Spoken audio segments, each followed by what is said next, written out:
It's Brainwash for Dr. Tom and Guitar Picks with Rob Seals.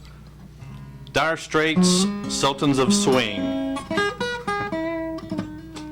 I think, gosh, Mark Knopfler, what a great player.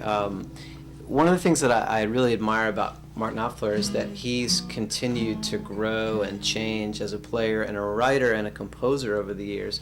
And he's said often in interviews that you never master the guitar. You know, you spend a lifetime just growing and learning it and getting to know it. And I think that kind of humility comes across in his playing, because anyone who has seen him play would call him a master. And there's just something about that.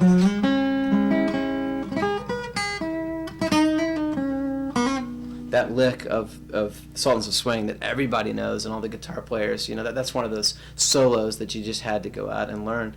But for me, it was sort of early beginnings of understanding that while, like I'm playing right now with the flat pick, and Knopfler is someone who plays with his fingers.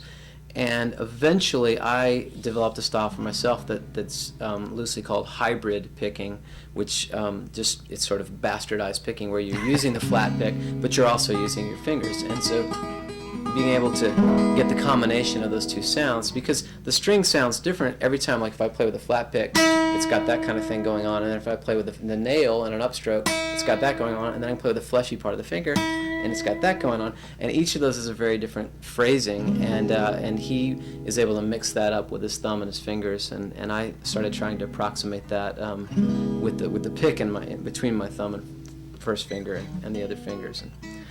And he's I think his phrasing is just so lyrical, and because he's a songwriter, he's such a melodic player, and I think it was the melodic, memorable quality of his playing that really captured me in the first place. And that's just a great song. It's sort of a guitar anthem, and it's also sort of the first undistorted guitar rock song that I remember thinking, that's still cool. You know, at this point, I'm trying to evolve and grow past the sort of hair metal of my youth into something slightly more respectable. Nothing against you hair metal people out there.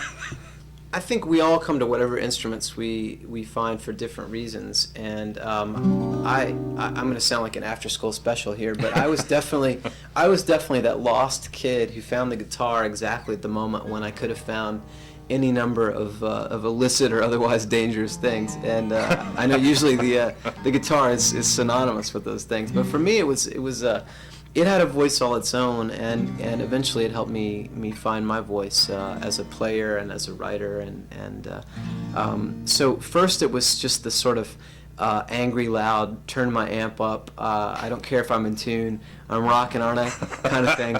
And then after a time, as a self-taught player, I spent a summer at the Berklee School of Music in Boston and learned some music theory and began to fill in the gaps. And it was sort of like if you had played hoops on the playground your whole life, and then somebody said, all right now while you're bouncing the ball, that's called dribbling, you know. I kind of learned it backwards that way. But I'm glad that I did, because what happens then is you have an appreciation for the ideas that stick, and you also have to find a context for the theory to make it fit into a world that you sort of already constructed for yourself as a player. So now I have just as much appreciation for a screaming solo as for just a beautiful chord that just hangs. And I think that's because of all the different voices that we're going to talk about tonight.